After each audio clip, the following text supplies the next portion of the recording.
Hello students, आज हम कल से आगे हमारी स्टडी को आगे कंटिन्यू करेंगे।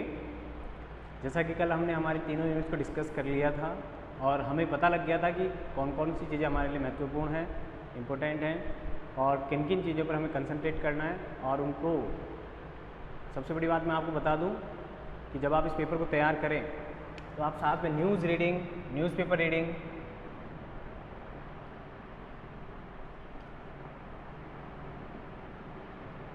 न्यूज़पेपर रीडिंग भी कंटिन्यू किया करें, क्योंकि ये पेपर अपने आप में सबसे ज़्यादा परिवर्तनशील है, चेंजेबल है। आज क्या परिस्थितियाँ हैं, कल क्या परिस्थितियाँ होंगी और अंतर्राष्ट्रीय संबंधों में हम या हमारे इस पेपर में उन चीज़ों को हम कहाँ ऐड कर सकते हैं, ये हमारे लिए बहुत इंपॉर्टेंट चीज़ें हो जाती हैं। तो आज हम उसके आगे चलते हैं। उससे पहले हमें देखें, हालांकि हमारा जो सबसे पहला टॉपिक है वो शीत युद्ध है, कोल्ड वॉर है एंड उसकी डिफरेंट स्टेजेस हैं, लेकिन हमें उनकी तरफ जाने से पहले हमें ये देखना होगा कि जो हमारा सेकेंड वर्ल्ड वॉर है वो किन परिस्थितियों में हुआ, या ऐसी क्या परिस्थितियाँ होती हैं जब संपूर्ण विश्व में इतने बड़े स्तर पर सभी राष्ट्र युद्ध में इन्वॉल्व हो जाते हैं।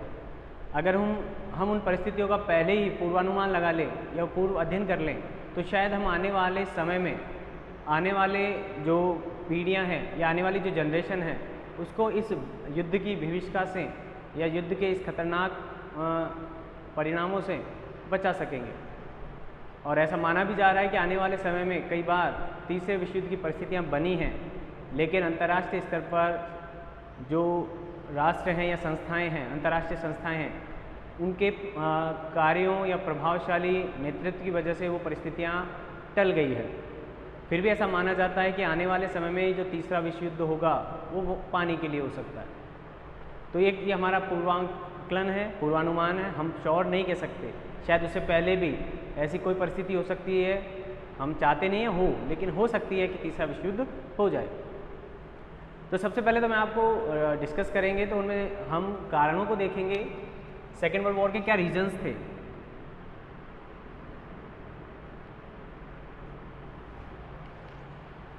जैसा कि आपको पता है कि अभी तक 2 विश्व युद्ध हुए हैं और दोनों ही विश्व युद्धों में जो अंतर्राष्ट्रीय स्तर पर जो देश थे वो ग्रुपों में डिवाइडेड हो गए थे। प्रथम विश्व युद्ध इतना भयानक नहीं था, हालांकि उस समय के अनुसार बहुत बड़ी संख्या में लोगों हताहत हुए, उनकी डेथ हुई। सेकेंड वर्ल्ड वॉर उससे भी ज़्यादा भयानक था, उससे भी ज़्यादा लोगों की डेथ हुई, संपत्ति को वो नुकसान हुआ। लेकिन कहा जाता है कि जो प्रथम विश्व युद्ध था उसी में सेकेंड वर्ल्ड वॉर के जो बीज बोए जा चुके थे, या ऐसी प्रथम विश्व युद्ध में ऐसी कमियां रह गई थी या ऐसी खामियों को जन्म दिया गया जिन्होंने आगे जाकर द्वितीय विश्व युद्ध को जन्म देने का काम किया। तो इन कारणों में जो सबसे पहला कारण हमारे यहाँ आता है वो आता है वर्साय की संधि।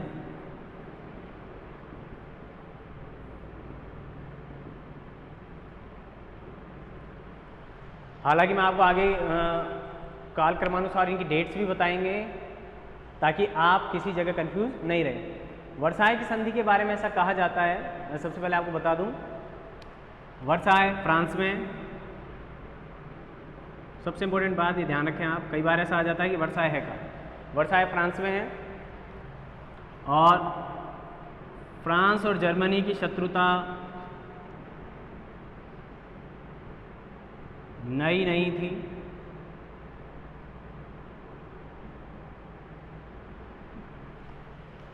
(1871) में, यानी हम देखें कि इस फ्रांस जर्मनी के प्रति इतना कठोर क्यों रहा, उसने इतनी कठोर शर्तें क्यों जर्मनी पर थोपी, या उसने जर्मनी को अपने लिए इस्तेमाल करना क्यों प्रारंभ किया। उसका कारण है कि 1871 में जर्मनी के द्वारा फ्रांस को हरा दिया गया था। और जर्मनी आज तक मतलब जब वर्साय की संधि हुई तब तक वह उस पराजय को भुला नहीं सका था। उसके अंतर्मन में कहीं ना कहीं वह पराजय या वो हार उसको चुभती रहती थी। उस पराजय का बदला लेने का मौका फ्रांस को प्रथम विश्व युद्ध के बाद जब जर्मनी के ऊपर पाबंदियां लगाई जा रही है तब उसने इस मौके का पूरा फ़ायदा उठाया और उसने अपने प्रभाव का इस्तेमाल करते हुए उस संधि की शर्तों को इतना कठोर कर दिया कि जर्मनी आगे अपने आर्थिक, राजनीतिक या सामाजिक स्तर पर विकसित होने से पिछड़ गया। और इसी ने हिटलर को उदय होने में सहायता दी, जर्मनी को एक कट्टर राष्ट्रवादी राष्ट्र बनने में सहायता दी। देखते हैं इसकी शर्तों में जो सबसे पहली शर्त थी, उन शर्तों में यहाँ पर इसकी जो 15% जो कृषि भूमि थी वो छीन ली गई, 10% पशु कम हो गए, 12% पशु कम हो गए और 10% इसके कारखानों की संख्या में कमी आ गई। ये सारी चीज़ें कम हो गई, या हम दूसरे शब्दों में ऐसा कहें कि इसे विजेता राष्ट्रों के द्वारा बांट लिया गया, छीन लिया गया जर्मनी के यहाँ से। इसकी नौसैनिक शक्ति को समाप्त कर दिया गया।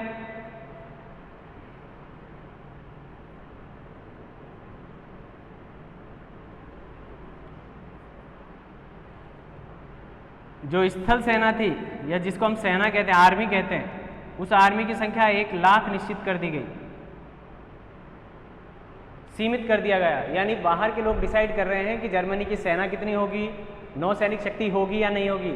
इसको समाप्त करने का कारण आप लोग समझ सकते हैं, यह इतनी पावरफुल थी कि यह इंग्लैंड की नौसैनिक शक्ति को बड़ी चुनौती दे रही थी, या दी थी उसने। ठीक है, तो प्रथम विश्व युद्ध में तो ऐसे इस समस्या का समाधान करने के लिए उसे पूर्व में ही समाप्त कर दिया गया, यानी उसे आगे भविष्य में किसी प्रकार की कोई दुष्संभावना हो या किसी प्रकार का संकट खड़ा हो सके, उसको रोकने के लिए नौसैनिक शक्ति जर्मनी की बिल्कुल समाप्त कर दी गई। 2/3 भाग कोयले और लोहे का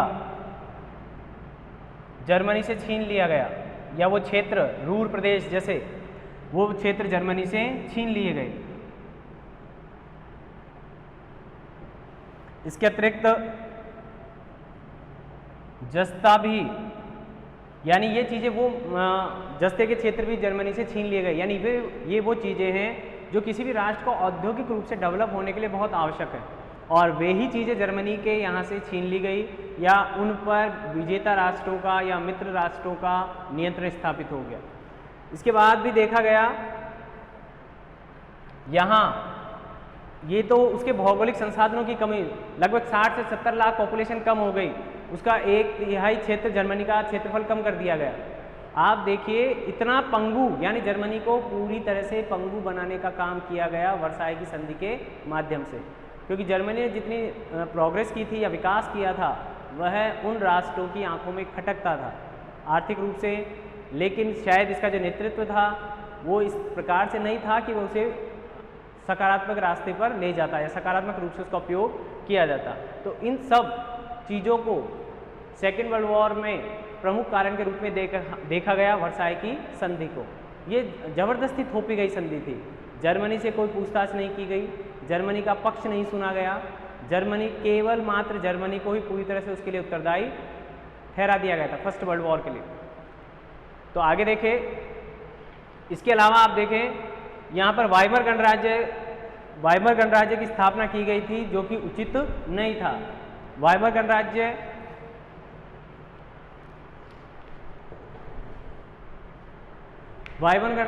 जर्मनी के लोग उसके प्रति इतने आशान्वित नहीं थे, उन्हें आवश्यकता भी नहीं थी, वो चाहते भी नहीं थे, लेकिन इसके बावजूद जबरदस्ती वहाँ पर वाइमर गणराज्य को रखा गया। आगे देखिए, ये फर्स्ट कारण हुआ और ये ही सबसे महत्वपूर्ण कारण रहा, क्योंकि जर्मनी ने ही द्वितीय विश्व युद्ध में महत्वपूर्ण भूमिका निभाई थी, बड़े बड़े राष्ट्रों को चुनौती देने का काम किया जर्मनी ने। तो जर्मनी के अंदर वो अपमान और वह प्रतिशोध, हम कह सकते हैं कि वर्साई की संधि ने जर्मनी के अपमान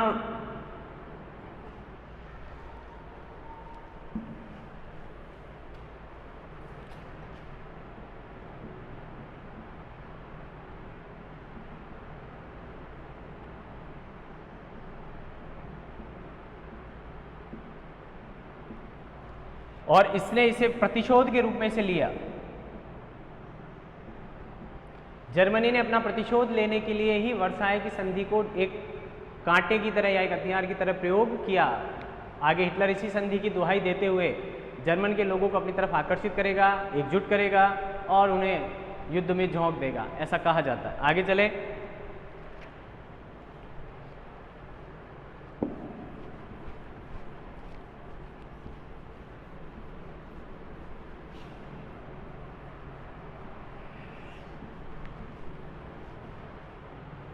ये कारण हम इसलिए पढ़ रहे हैं कि आपको पता रहे कि आगे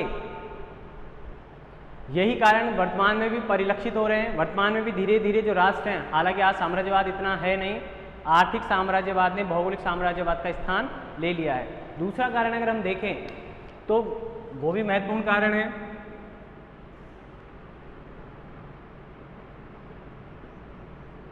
राष्ट्र संघ की असफलता।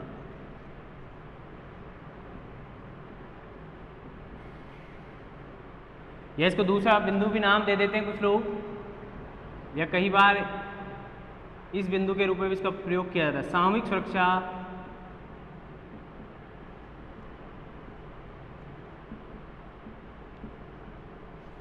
की भावना असफल हो गई।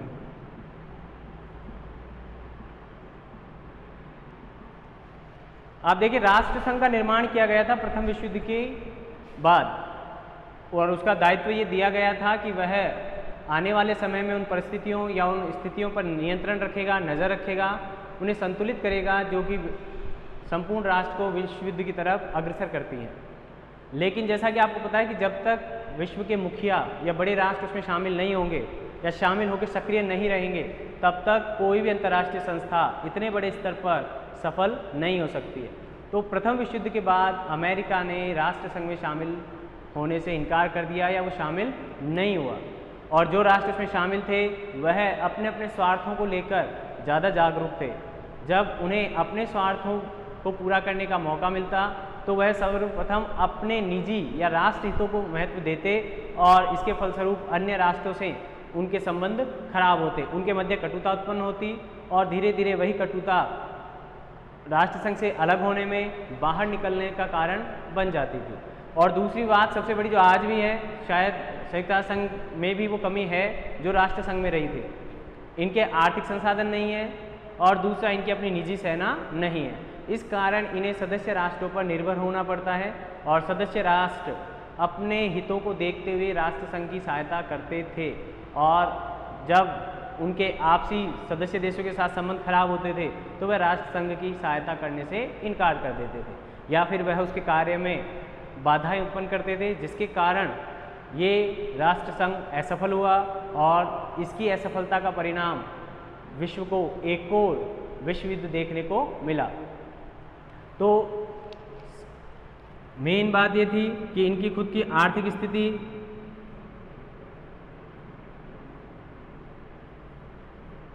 आत्मनिर्भरता वाली नहीं थी, ये आत्मनिर्भर नहीं था संगठन। दूसरा, सैनिक शक्ति के लिए यह सदस्य राष्ट्रों पर निर्भर करते थे, और तीसरा, सदस्य देश अपने हितों को सर्वाधिक महत्व देते थे।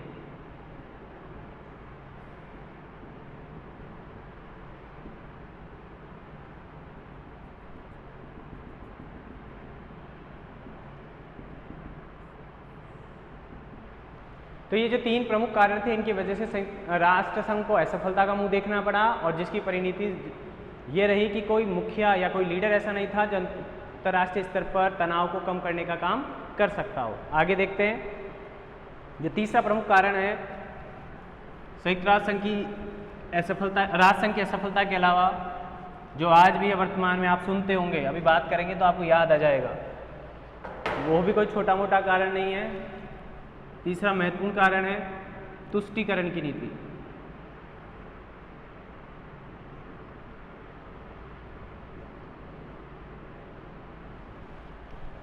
सबको पता है तुष्टीकरण क्या होता है। तुष्टीकरण आज भी हमारी राजनीति में है। हमारे जो दो प्रमुख राष्ट्रीय दल हैं वह एक दूसरे पर इस तरह के आरोप लगाते रहते हैं। एक दल के द्वारा आरोप लगाया जाता है सांप्रदायिकता की राजनीति करने का, तो उसी दल के द्वारा प्रतिरोध में दूसरे दल पर आरोप लगाया जाता है तुष्टीकरण की राजनीति का। ऐसा ही अंतर्राष्ट्रीय स्तर पर भी चलता है, यानी ये समस्या राष्ट्रीय ही नहीं है, अंतर्राष्ट्रीय नहीं है, ये समस्या राष्ट्रीय राजनीति में भी हमारे महत्वपूर्ण रोल अदा करती है। आप देखेंगे तुष्टीकरण का मतलब हो जाता है जब आप जानबूझकर किसी की गलत हरकतों को समर्थन करते हैं या फिर उसके गलत कार्यों की उपेक्षा करते हैं ताकि उससे उसका हौसला बढ़े और धीरे धीरे एक दिन वो ऐसा होता है कि वह व्यक्ति आपको ही नुकसान पहुंचा देता है। आप देख सकते हैं कि हमारे यहाँ कांग्रेस के ऊपर आरोप लगता है आज़ादी से पूर्व कि उसने मुस्लिम लीग या मुसलमानों की तुष्टीकरण की राजनीति करते हुए उन्हें एक राष्ट्र सौंप दिया। जैसे जैसे उन्होंने उनकी बातें मानते गए वैसे वैसे उनकी मांगे बढ़ती गई। ऐसा ही क्या हुआ कि जर्मनी ने 1933 में हिटलर वहाँ चांसलर बनता है।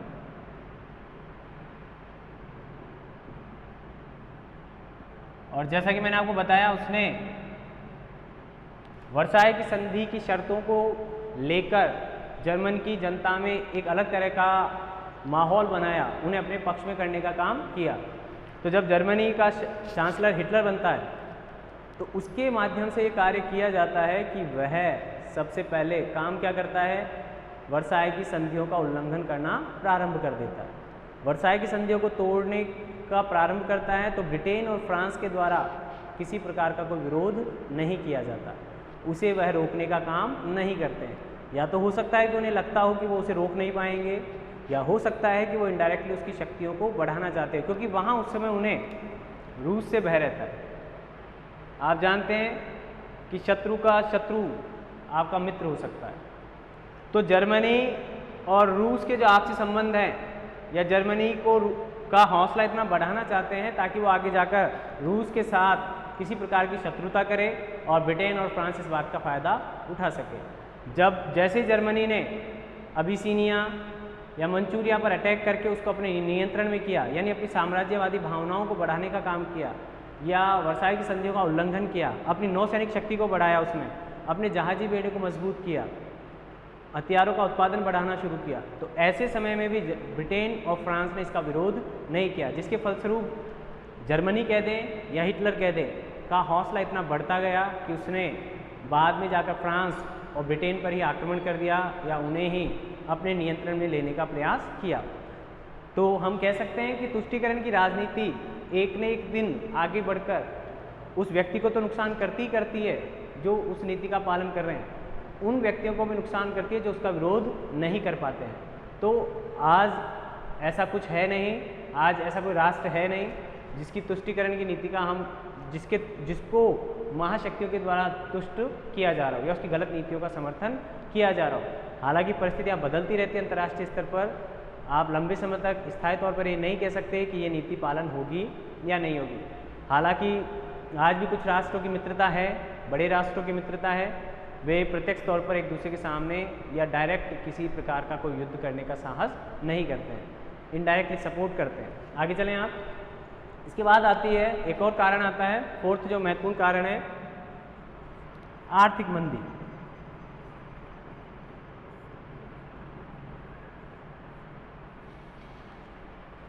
ये भी एक महत्वपूर्ण कारण रहा द्वितीय विश्व युद्ध के प्रारंभ होने में, या द्वितीय विश्व युद्ध के प्रति जो माहौल बना उसके निर्माण में विश्वव्यापी जो आर्थिक मंदी थी उसने भी बहुत महत्वपूर्ण योगदान दिया। आप देख सकते हैं 1929 से 29-30 से संपूर्ण विश्व में वस्तुओं की कीमतें गिर गई, बेरोजगारी हो गई,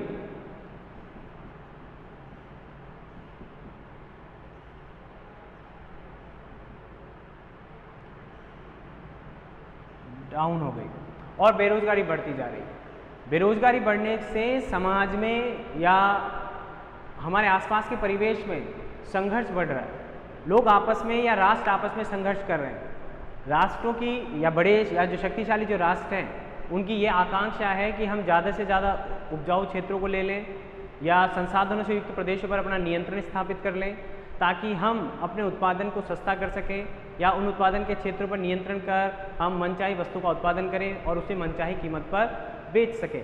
बाजार पर नियंत्रण करना चाह रहे हैं। तो इस आर्थिक मंदी ने लोगों के मन में एक कुशल नेतृत्व की भावना या कुशल नेतृत्वकर्ता की खोज का प्रारंभ किया। जर्मनी सबसे बड़ी बात हम जर्मनी की क्यों कर रहे हैं, जर्मनी बहुत पावरफुल बना बाद में। जर्मनी में हिटलर ने लोगों की इस बेरोजगारी या इन भावनाओं का फायदा उठाते हुए संपूर्ण जर्मनी पर नियंत्रण स्थापित करने का प्रयास किया। उसने इसके लिए जर्मनी के जो पूर्व शासक रहे उनकी नीतियों को जिम्मेदार बताया बेरोजगारी के लिए, मंदी के लिए। और ये मंदी संपूर्ण विश्व में आई हुई थी, मार्केट, बड़े बड़े मार्केट डाउन हो रहे थे। इस वजह से ये बेरोजगारी बढ़ी और बेरोजगारी बढ़ने के फलस्वरूप इन लोगों ने ये निश्चय किया कि इस बेरोजगारी को हम दूसरे राष्ट्रों या अन्य हमें जो मूल्यवान संपदा मिल सकती है वहाँ उन क्षेत्रों पर नियंत्रण स्थापित करना चाहिए। और इसी ने राष्ट्रों के मध्य संघर्ष को जन्म दिया। और इसी के कारण जैसे मैंने आपको बताया कि जर्मनी ने मंचूरिया पर 1931 में नियंत्रण कर लिया था, अपने कंट्रोल में किया उसको। और इसके अलावा भी उसने और राष्ट्रों को अपने नियंत्रण में करने का प्रयास किया, डायरेक्टली और इनडायरेक्टली। तो ये जो आर्थिक मंदी है ये 1933 तक चली लगभग, यानी 4 साल का जो टाइम पीरियड रहा वह टाइम पीरियड ऐसा था कि जब संपूर्ण विश्व एक तरह के असमंजस में रहा, संघर्ष की अवस्था में रहा, जिसका फ़ायदा इन फासिस्ट या नाजीवादी शक्तियों ने उठाया और उन्होंने वहाँ सत्ता स्थापित की। सत्ता स्थापित करने के बाद उन्होंने अपने गुट बनाए, जैसे हम आगे भी बात करेंगे। तो उन गुटों ने ही आगे जाकर द्वितीय विश्व युद्ध के लिए आधार या नींव का काम किया। आगे देखते हैं अगला एक और बिंदु।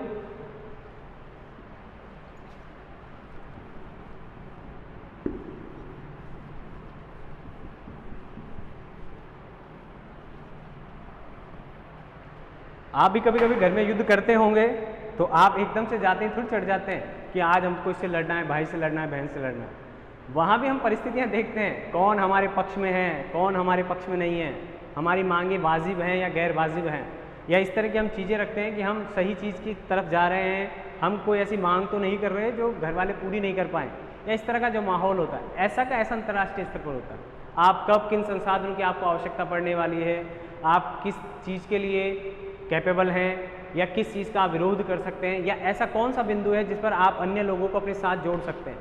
तो इसी तरह की राजनीति का ध्यान रखते हुए जितने भी ये मुसोलिन हुआ, हिटलर हुआ या कोई और जापानी की सरकारें हुई, इन्होंने अपने गुटों को बढ़ाने के लिए उन मुद्दों को देखा जिन मुद्दों पर हम राष्ट्र में एक गुट या अपने प्रति समर्थन उत्पन्न कर सकते थे। आगे देखते हैं तुष्टीकरण की नीति।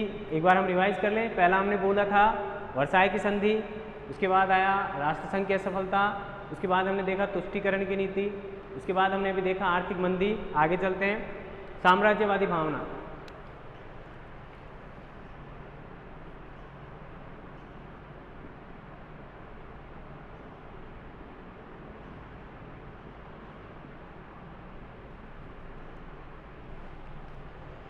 साम्राज्यवाद, ब्रिटेन जिसका सबसे बड़ा उदाहरण है, कहा जाता है कि उसके शासन में कभी भी सूर्यास्त नहीं होता था। अब इसके कई मायने हो सकते हैं, लेकिन हमें जो अर्थ लेना है, जो हमको मीनिंग समझ में आता है, यानी उसका क्षेत्र इतना विशाल था कि उसके राज्य में कहीं एक जगह सूर्यास्त होता था तो उसी के राज्य में कहीं दूसरी जगह सूर्य उदय हो जाता था। यानी एक बार में कहीं भी ब्रिटेन का साम्राज्य में सूर्यास्त नहीं होता था। तो ब्रिटेन ने शुरुआत की साम्राज्य विस्तार की। हालांकि हम पहले से ही जानते हैं औद्योगिक क्रांति के फलस्वरूप यूरोप के संपूर्ण जो राष्ट्र हैं जिनको औद्योगिक क्रांति से फ़ायदा हुआ, उन सभी राष्ट्रों ने अपने मार्केट, नए नए बाज़ार ढूंढने के लिए नए नए समुद्र की यात्राएं की, नए नए उपनिवेश बनाए, और वो उपनिवेश ही साम्राज्यवाद का अंग या रूप कहलाए। आज भी हम देख सकते हैं, आज हम आर्थिक साम्राज्यवाद की बात करते हैं। आज हमारे यहाँ चाइना ने मार्केट पर कब्जा कर रखा है एक तरह से इनडायरेक्टली, तो वह भौगोलिक रूप से हमारे यहाँ नियंत्रण नहीं कर रहा है, लेकिन आर्थिक रूप से चीन साम्राज्यवाद की भावना का समर्थन करता है। हम आज किसी भी राष्ट्र को अगर आपको निम्न स्तर पर लाना है या अपनी बात मनवानी है, तो आप उसे अपने आर्थिक संबंधों के आधार पर मापतोल कर सकते हैं, अपना बात मनवा सकते हैं। तो ये जो साम्राज्यवाद था, आप खुद समझेंगे, जर्मनी भी साम्राज्यवादी है, जापान और इटली, ये तीनों देश मुख्यतः साम्राज्यवाद की भावना के फलस्वरूप काम कर रहे हैं। जर्मनी में ने भी अपने आसपास द्वीपों पर नियंत्रण किया, चाइना से युद्ध किया। जर्मनी ने, अभी मैंने आपको बताया, मंचूरिया और अबिसिनिया पर नियंत्रण स्थापित किया और भी आगे उसने प्रयास किए। ब्रिटेन खुद एक साम्राज्यवादी देश रहा है, उसने भी साम्राज्यवाद के तहत पूरे एशिया, यूरोप, अफ्रीका, अमेरिका, उत्तरी अमेरिका आदि महाद्वीपों पर स्थापित देशों को अपने नियंत्रण में करने का प्रयास किया। इसके अलावा और भी अमेरिका इस तरह की भावनाओं में नहीं रहा, इसलिए वो शामिल भी नहीं रहा इनके साथ द्वितीय विश्व युद्ध में या प्रथम विश्व में राष्ट्रसंघ में वो शामिल नहीं हुआ। यानी साम्राज्यवाद की जो भावना है, इंटरनल जो भावना है, वह भी हमारे लिए एक बहुत महत्वपूर्ण कारण है, जिसके कारण सेकेंड वर्ल्ड वॉर या द्वितीय विश्व युद्ध की नींव रखी गई। अगर साम्राज्यवाद नहीं होता तो शायद, या साम्राज्यवाद की जो भावना है अगर उस पर नियंत्रण किया गया होता तो शायद द्वितीय विश्व युद्ध नहीं होता। हम शायद इसलिए कह रहे हैं कि हम पक्का नहीं कह सकते। हो सकता है कोई और कारण आ जाता, हो सकता है कोई और आवश्यकता आ जाती, या हो सकता है कि ये देश आपस में ही किसी मामूली बात पर युद्ध करने के लिए तैयार हो जाते। तो शायद साम्राज्यवाद को नियंत्रित करना द्वितीय विश्व युद्ध को नियंत्रित करने के कारण हो सकता है। आगे चलें। अब आप देखिए इसके बाद विश्व अंतर्राष्ट्रीय स्तर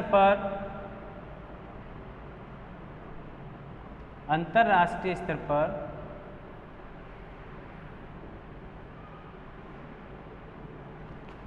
दो विपरीत विचारधाराओं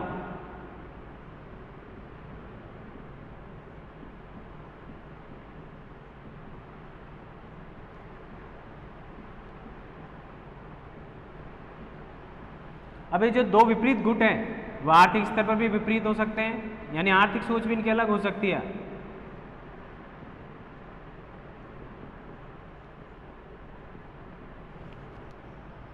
सैनिक आधार पर भी डिफरेंट सोच हो सकती है। सैनिक आधार पर भी दो गुटों का निर्माण, सैनिक आधार पर भी इन्होंने अपने गुट बनाए हैं। विचारधारा के आधार पर भी,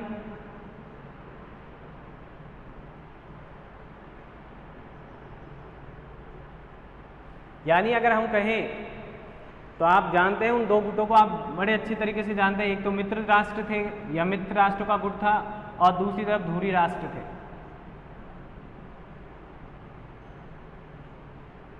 ये साम्राज्यवादी भावना के भावना पर काम करते थे, नाजीवादी थे, फासिस्ट थे, स्वयं को सर्वश्रेष्ठ मानना और अन्य राष्ट्रों को निम्न मानना, इस तरह की इनकी विचारधारा थी। यानी नकारात्मक या विध्वंसकारी इनकी विचारधारा थी। ये जो मित्र राष्ट्र थे, यहाँ के ज़्यादातर राष्ट्रों में लोकतंत्रात्मक सरकारें थी या लोकतंत्र के समर्थक थे। ये युद्ध को अंतिम हथियार के रूप में देखते थे। तो शायद जो इनके विचारों में जो भिन्नता है या एक दूसरे के प्रति जो भावनाएं हैं, इन भावनाओं ने भी इन गुटों को कभी पास नहीं आने दिया, इनके तनाव को बढ़ाने का काम किया। अब कई बार हम कह सकते हैं कि व्यक्तिगत स्तर पर भी इन राष्ट्रों के जो नियंता थे या लीडर्स थे, वे व्यक्तिगत तौर पर भी अपने सामाजिक या व्यक्तिगत जीवन में भी वो इसी प्रकार का जीवन जीते थे। अभी हम बात करेंगे आगे की। हिटलर से अपनी पराजय स्वीकार नहीं की गई, उसने सुसाइड कर ली। तो आप समझ सकते हैं कि उस व्यक्ति की मानसिकता कैसी रही होगी। वो पराजय को किस रूप में लेता है, जब वो अपनी ही पराजय को इस रूप में लेता है तो शायद वो अन्य व्यक्तियों को किस रूप में लेगा, हम इमेजिन कर सकते हैं। तो इसलिए ये जो राष्ट्र हैं, इनके व्यक्तिगत और सामाजिक विचारों के कारण भी इनकी मित्र राष्ट्रों के साथ नहीं बनी। व्यक्ति के अपने व्यक्तिगत विचार भी होते हैं और उसे समाज में या किसी अन्य के प्रति जो भावनाएं हैं उनका उसके अनुकूल भी विचार होने चाहिए। जरूरी नहीं कि हमारी व्यक्तिगत भावनाओं से कोई सहमत नहीं है तो वो हमारा शत्रु ही होगा, लेकिन इनकी मानसिकता यही थी कि जो हमारे विचारों से सहमत नहीं है वो हमारा शत्रु ही होगा। इस कारण इनकी मित्र राष्ट्रों के साथ किसी प्रकार की वार्तालाप नहीं होती थी या अच्छी मित्रता या अच्छी संगत उनके साथ बनती नहीं थी। तो इसका अंततोगत्वा परिणाम यही हुआ कि लास्ट में जाकर यह जो तनाव था, यह जो विचारधाराओं में मतभेद था, ये विश्व युद्ध में परिणित हुआ, बदल गया, जिसका खामियाजा न केवल इन राष्ट्रों को अपितु संपूर्ण मानवता को भुगतना पड़ा। और अभी हम आगे चर्चा करेंगे इसके क्या, इससे जिस प्रकार हमारे यहाँ समुद्र मंथन हुआ तो कई तरह के नए नए पदार्थ निकल के आए, लेकिन उसमें विष भी निकला था। और शायद भगवान शिव नहीं होते तो हम ऐसा कहते हैं शायद उसका कोई और सॉल्यूशन होता। तो ऐसे ही ये जो कारण हो रहे हैं, इन कारणों की परिणति द्वितीय विश्व युद्ध हुई और द्वितीय विश्व युद्ध से कुछ अच्छा निकला, कुछ बुरा निकलेगा। आगे चर्चा करेंगे उस पर। जैसे परमाणु बम शायद उसी वजह से बने, नहीं तो नहीं बनते। चलिए आगे चलते हैं। महत्वपूर्ण कारण बताए मैंने, और भी छोटे मोटे कारण हो सकते हैं। तात्कालिक कारण आप सबको पता है। तात्कालिक कारण क्या था इसका, आप सभी को पता है कि जब पोलैंड पर जर्मनी ने आक्रमण किया 1 सितंबर 1939 को, तो उसके परिणाम स्वरूप 3 सितंबर 1939 को ब्रिटेन और फ्रांस ने जर्मनी पर अटैक कर दिया। तो तात्कालिक कारण भी एक कारण है। अगर शायद पोलैंड पर आक्रमण नहीं किया गया होता जर्मनी के द्वारा तो शायद आगे होता ही नहीं, ऐसा शायद, क्योंकि हो सकता है फिर वही बात दूसरा कारण आ जाता, क्योंकि वो जो तनाव क्रिएट हो चुका था वो तनाव किसी न किसी रूप में बाहर निकलता। मैं आपको पहले भी एग्जाम्पल दे रखे हैं, भूगोल में आप पढ़ते ही हैं। अगर ज्वालामुखी नहीं हो, भूकंप नहीं हो, तो शायद धरती का रूप आकार कुछ और हो सकता है। अंदर ही अंदर वो जो तापमान क्रिएट, तो वो काम करते हैं। तो अगर पोलैंड वाली घटना नहीं होती तो शायद द्वितीय विश्व युद्ध होता नहीं होता, हम नहीं कह सकते, लेकिन आगे किसी न किसी रूप में वो तनाव निकलकर बाहर आता, जो इन दो सैनिक गुटों के मध्य, जो विपरीत विचारधाराओं के जो गुट बने हुए हैं उन गुटों के मध्य क्रिएट हो रहा था, उत्पन्न हो रहा था। आगे देखते हैं, मैं कुछ महत्वपूर्ण आपको सने बता देता हूँ, कुछ महत्वपूर्ण जानकारियाँ हैं जो आपके काम आ सकती हैं, आएंगी, और एक एक लाइन पर एक एक सवाल आ चुके हैं पहले, ये ध्यान रखें आप। तो सबसे पहले बात करें, जैसे मैंने आपको बताया 1 सितंबर 1939 को जर्मनी ने पोलैंड पर आक्रमण किया।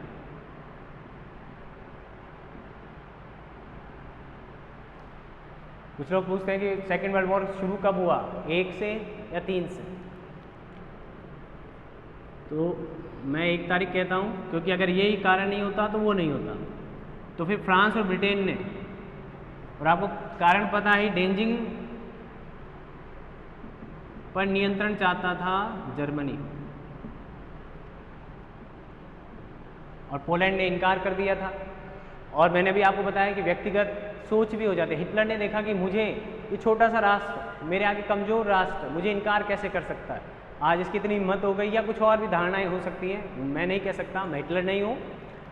तो हिटलर ने उनको सोचा कि इस राष्ट्र ने मुझे मना कैसे कर दिया, और वो उसके मध्य से एक सड़क और बनाना चाहता था, एक गलियारा चाहता था जर्मनी अपने लिए, यानी अपने आर्थिक हितों की पूर्ति करने के लिए जर्मनी पोलैंड पर नियंत्रण चाहता था, और पोलैंड ने इसके लिए इनकार कर दिया।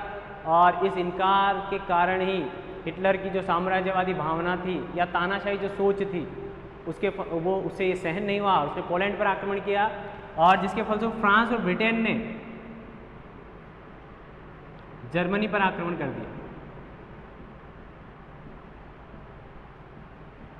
और सेकेंड वर्ल्ड वॉर शुरू होता है। इसके बाद अब हम बात करें कि जैसे इनके ग्रुप में और कौन कौन है, जर्मनी, जापान, इटली, रोम, बर्लिन, टोक्यो, इनके नाम से भी इस ग्रुप को जाना जाता है। इसके अलावा यहाँ है ऑस्ट्रिया, रोमानिया, हंगरी, फिनलैंड, ये राष्ट्र भी इनके साथ शामिल हैं। और दूसरी तरफ अगर हम बात करें धुरी राष्ट्र जिनको कह रहे हैं हम,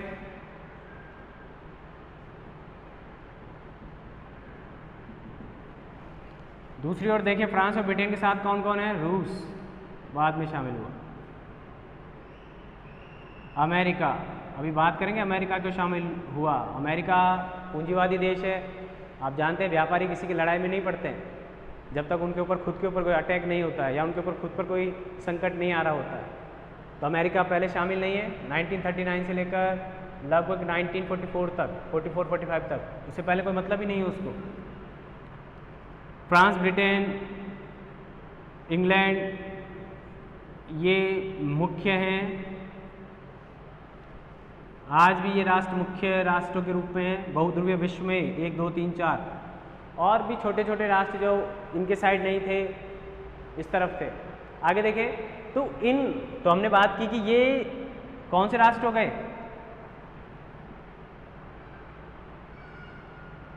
इन राष्ट्रों ने, धुरी राष्ट्रों, मित्र राष्ट्र हैं, एक तरफ धुरी राष्ट्र है, तो इनके मध्य जो विवाद हो रहे हैं, अब मैं आपको वो बता देता हूँ। अमेरिका, दिसंबर 1941 प्रश्न आए हुए हैं और आते भी रहते हैं। पर्ल हार्बर, हवाई द्वीप, एक एक पर प्रश्न पूछा गया है। ये कहाँ पड़ता है, कौन से महासागर में? प्रशांत महासागर। जापान ने अमेरिका का सैनिक अड्डा है।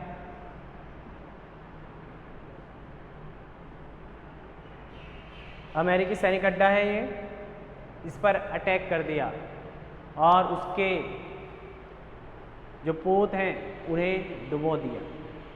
आप समझ सकते हैं अमेरिका, पहले तो अमेरिका खुद हक्का बक्का रह गया कि मैं किसी भी रूप से इनमें इन्वॉल्व नहीं हूँ, फिर जापान ने मुझ पर अटैक करने का प्रयास क्यों किया।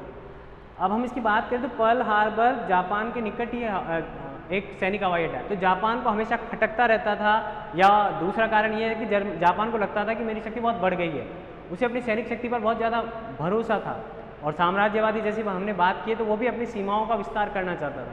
तो उस साम्राज्यवादी भावनाओं या साम्राज्यवाद के विस्तार में जो सबसे बड़ी बाधा आ सकती थी, वो बाधा आ सकती थी अमेरिका का ये सैनिक अड्डा।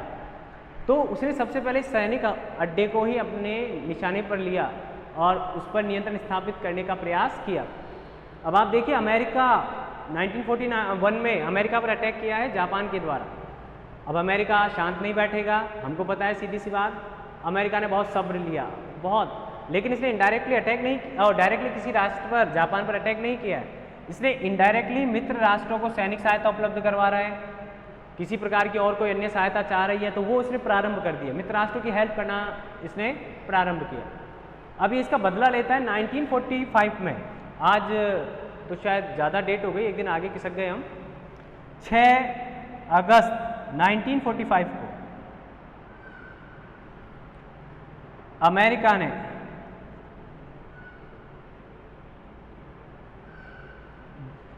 जापान पर पहला परमाणु बम गिराया।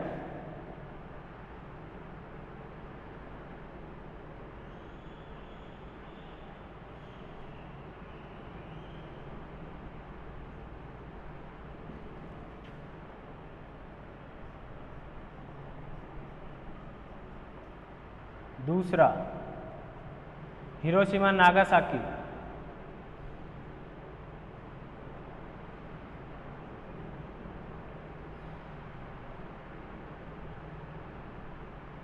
लिटिल बॉय, फैट मैन, ये दो उनके कोड नेम थे, लिटिल बॉय और फैट मैन।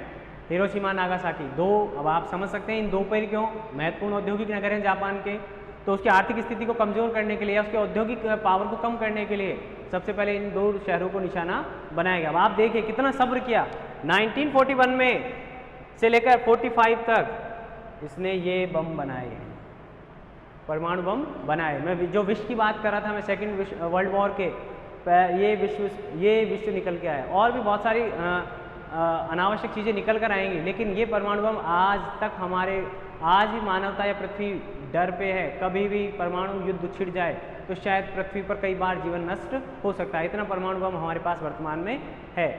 तो हम बात करें तो ये जो डेट्स है, तो इसका परिणाम क्या रहा, अभी हम और बता दें आपको।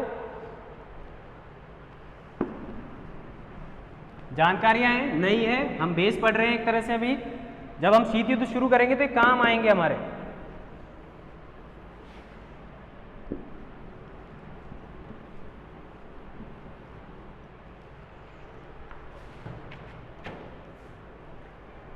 अब हम बात करते हैं जापान, तो मैंने आपको बता दिया, उसके साथ ही अटैक किया था इटली। महत्वपूर्ण धुरी राष्ट्र है। हम सेकेंड वर्ल्ड वॉर की घटनाओं की बात नहीं करें, उसको समाप्ति की ओर जाए। कारण मैंने बताया आपको, घटनाएं चल रही हैं। धुरी राष्ट्र का महत्वपूर्ण, इसको 10 जुलाई शायद 10 जुलाई 1943 में इटली की पराजय हो जाती है। तो एक धुरी राष्ट्र तो फट गया, यानी एक हमारा जो चल रहा है सिस्टम कमजोरी कम होगा, पावर कम होगी धुरी राष्ट्रों की, क्योंकि इटली पराजित हो चुका है। इटली की हेल्प करने के लिए जापान ने वहाँ तक सेना भेजी थी, रोम को जीत लिया था हिटलर ने। लेकिन वहाँ जब परिस्थितियाँ बदली तो जो नए शासक आए उन्होंने जर्मनी को हराया और वहाँ पर अपनी सत्ता स्थापित की, वहाँ नियंत्रण स्थापित कर लिया, यानी जर्मनी को वहाँ से हटना पड़ा। आगे देखें, 1945 में जर्मनी 30 अप्रैल 1945 हिटलर ने सुसाइड कर ली। पराजय हो रही थी जिसकी शुरुआत यहाँ से हुई। हिटलर ने आत्महत्या कर ली। जो सबसे मजबूत स्तंभ था, आप कभी और पढ़ेंगे, कभी और किसी विषय पर चर्चा करेंगे, इस अकेले राष्ट्र ने पूरे यूरोप को भय, डर इतना दे दिया था कि उन सब ने अपने आप से शत्रुता, अपने आप से कटुता को भूलकर एक स्वर में किसका विरोध किया? इस व्यक्ति का। यानी ये व्यक्ति कुशल नेतृत्व करता तो था, लेकिन इसकी जो मानसिकता थी या जो इसकी विचारधारा थी वो शायद अंतर्राष्ट्रीय स्तर या अंतर्राष्ट्रीय जो हमारा परिवार मान सकते हैं उसके अनुकूल नहीं थे। किसी प्रकार की कमियां, अच्छाइयां भी थी, लेकिन कुछ कमियां भी रह गई थी। तो इसने आत्महत्या कर ली। उसके बाद बर्लिन ने नेक्स्ट मंथ आत्मसमर्पण कर दिया। बर्लिन का मतलब जर्मनी नहीं। और 7 मई 1945 को संधि पर हस्ताक्षर किए जर्मनी ने। तो ये जर्मनी का काम खत्म हो गया। शांति संधि पर हस्ताक्षर कर दिए जर्मनी ने 1945 में मई में। अब अंतिम जो देश की बात कर रहे थे हम, जापान की। जापान तब भी बहुत आगे बढ़ रहा था, बहुत अच्छा। उसने रूस, अब आप देखिए, उसने रूस पर भी अटैक कर देता है जापान। जबकि संधि थी, जापान करना नहीं चाहता था, लेकिन उसको अपनी साम्राज्यवादी भावनाओं पर नियंत्रण नहीं कर पा रहा था, या उसे अपनी सैनिक शक्ति पर अत्यधिक भरोसा हो गया। उसने कहा मैं रूस को भी टकरा सकता हूँ। जर्मनी ने भी प्रयास किया था, लेकिन जर्मनी रूस की चाल में आया, समझ नहीं पाया। सर्दी रही, सर्दी का टाइम आने तक रूस ने उसको अपने यहाँ दाखिल होने दिया। जैसे सर्दी बढ़ी, रसद की समस्या हो गई जर्मनी को, और बिना लड़ी जर्मनी को वहाँ पर आत्मसमर्पण करना पड़ गया। तो रूस ने उस पर भी आक्रमण किया, तो वहाँ भी उसकी शत्रुता हुई। लेकिन वहाँ इतना बड़ा रोल नहीं है। बड़ा रोल आया जब अमेरिका ने सेकेंड वर्ल्ड वॉर में प्रवेश किया और जापान पर अटैक कर दिया। ऐसा अटैक किया कि उसके 2 महत्वपूर्ण नगर समाप्त हो गए, जिसके फलस्वरूप 14 अगस्त, जैसा मैंने वहाँ लिखाना भूल गया था, जापान ने, कुछ बातें मैंने वहाँ लिखा दी आपको। जापान ने 14 अगस्त, तो आप 15 अगस्त मनाते हैं, उसे एक दिन पहले हम पाकिस्तान का बर्थडे मनाते हैं, तो उसी दिन आप ये भी याद रखें कि 14 अगस्त 1945 को जापान ने आत्मसमर्पण किया। और आप जानते हैं कि जब तीनों राष्ट्रों ने आत्मसमर्पण कर दिया, धुरी राष्ट्रों ने, तो इसी के साथ सेकेंड वर्ल्ड वॉर समाप्त हो जाता है। सेकेंड वर्ल्ड वॉर समाप्त हो गया। और ऐसा समाप्त हुआ है कि अब तक दोबारा हुआ ही नहीं है। किसी में साहस ही नहीं हुआ कि वो दोबारा, या किसी राष्ट्र में ऐसा हुआ नहीं कि वह दोबारा इस राष्ट्र को युद्ध की तरफ इस वर्ल्ड को, इस दुनिया को विश्व युद्ध की तरफ धकेल सके। तो मैंने आपको ये इंपॉर्टेंट बातें सन इसलिए बताई हैं, ये एग्जाम्स में पूछी जाती हैं। कई बार आप अपने उत्तर को अच्छा बनाने के लिए भी इन डेट्स को इंक्लूड करेंगे तो मैक्सिमम मार्क्स आपको मिलेंगे। तो आप अच्छे उत्तर लिखें, इसके लिए ज़रूरी है कि आप इनको ध्यान में रखें। अब इसके आगे हम चलते हैं। कुछ 1-2 बातें और हैं जिनको आपको याद रखना ज़रूरी है।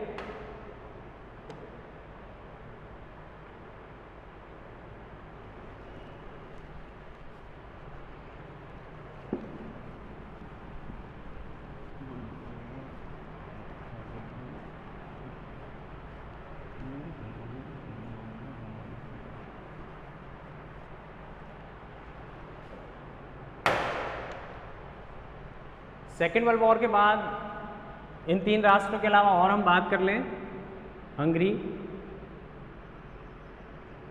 ये प्रश्न भी आया हुआ है, बुल्गारिया, रोमानिया, फिनलैंड,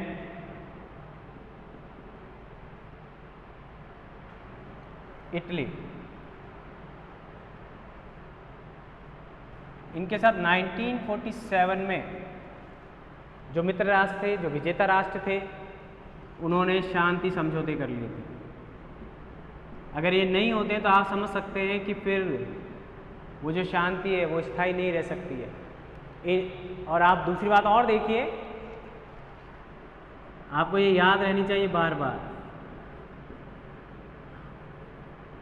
क्या इस तरह की कोई संधि हुई फिर दोबारा?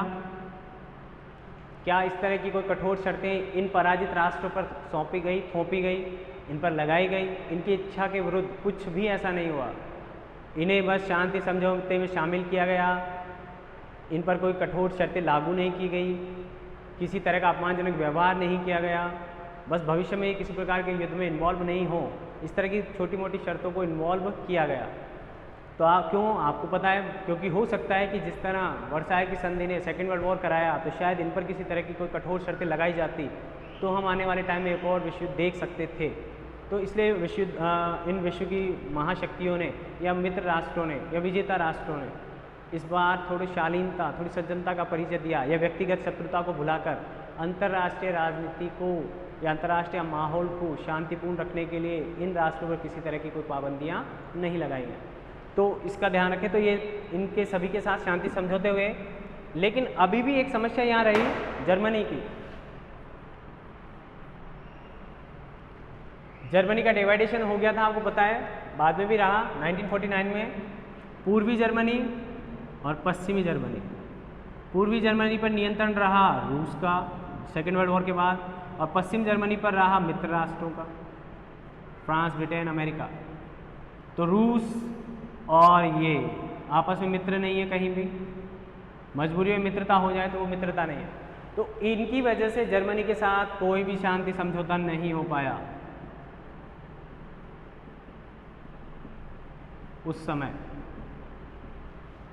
ठीक है, जापान के साथ हुआ,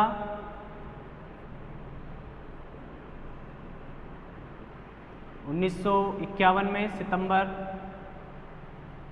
8 सितंबर जापान के साथ भी शांति, वहाँ आत्मसमर्पण किया। आपको पता होगा, अभी मैंने आपको डेट बताई 14 अगस्त 1945। तो ऐसे ही शांति समझौता हुआ 1951 में। ठीक है, जर्मनी के साथ हो नहीं पाया। 51 में इसने अमेरिका के साथ अलग से संधि कर ली, जो आज भी इनके संबंध बहुत अच्छे हैं। अब आप देखिए, मित्रता देखिए आप, जापान ने अमेरिका पर अटैक किया, अमेरिका ने परमाणु विस्फोट जापान पर किए, लेकिन उसके बाद इनकी मित्रता ऐसी हो गई कि आज भी एक दूसरे के कट्टर मित्र ही मान सकते हैं हम।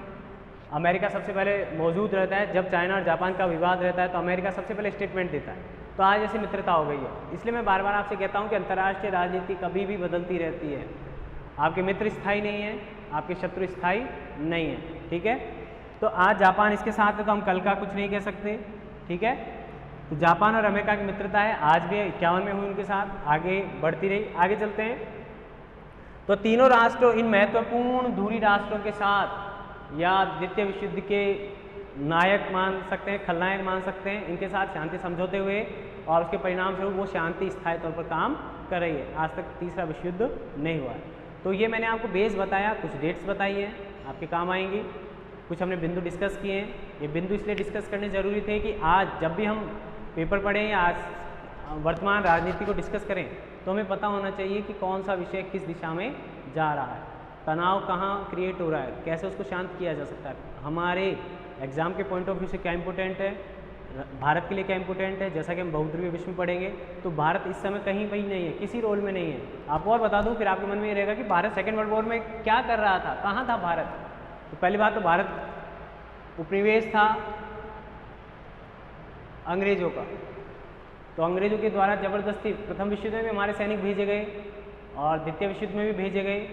द्वितीय विश्व युद्ध का फ़ायदा उठाते हुए सुभाष चंद्र बोस ने, सिंगापुर में भी सरकार बनी थी हमारी अस्थायी सरकार, और अंडमान निकोबार पर भी नियंत्रण कर लिया था मिस्टर सुभाष चंद्र बोस ने। ठीक है, ज़्यादा दिन लंबे समय तक नहीं रहा। जापान की पराजय के साथ ही भारत का आज़ादी का जो सपना था सैनिक ताकत के दम पर, वो कहीं ना कहीं रुक गया, ख़त्म हो गया, समाप्त हो गया। शायद जापान जीतता जाता तो शायद नक्शा कुछ और होता या परिस्थितियाँ कुछ और होती, लेकिन छोड़ नहीं जाएंगे हम। जापान की पराजय के साथ ही भारत का सैनिक ताकत के आधार पर स्वतंत्रता प्राप्त करने का सपना ड्रॉप आउट हो गया, तो उसको छोड़ते हैं। तो भारत वहाँ इंग्लैंड के उपनिवेश के तौर पर भाग लेता था, पर्सनली भारत ने किसी भी देश के अगेंस्ट सेकेंड वर्ल्ड वॉर में सैनिक क्रांति नहीं की। अब हम नेक्स्ट जो अगली बार पढ़ेंगे, अब हमारा जो पेपर शुरू होगा, अब वो जो विष और अमृत निकला है ना इससे, जो मैं आपको शुरू में बता रहा था, विष और जो अमृत निकले या जिनको हम कह देते हैं contemporary trends in international politics after second world war, तो उनका अध्ययन करेंगे कि क्या अच्छे बिंदु निकले, क्या अच्छे बिंदु नहीं निकले, तनाव बढ़ेगा, तनाव घटेगा, किन क्षेत्रों में सहयोग बढ़ रहा है, क्योंकि बहुत सारे राष्ट्र उस समय आज़ाद हो रहे हैं। 1945 से लेकर 1960 तक बहुत सारे नए नए राष्ट्रों का उदय हो रहा है, तो वो भी राष्ट्र अंतर्राष्ट्रीय राजनीति को प्रभावित करेंगे। तो उनके क्या विचार रहेंगे, उनकी विचारधाराएं क्या रहेंगी, इसको हम नेक्स्ट वीडियो में डिस्कस करेंगे। Thank you, good day.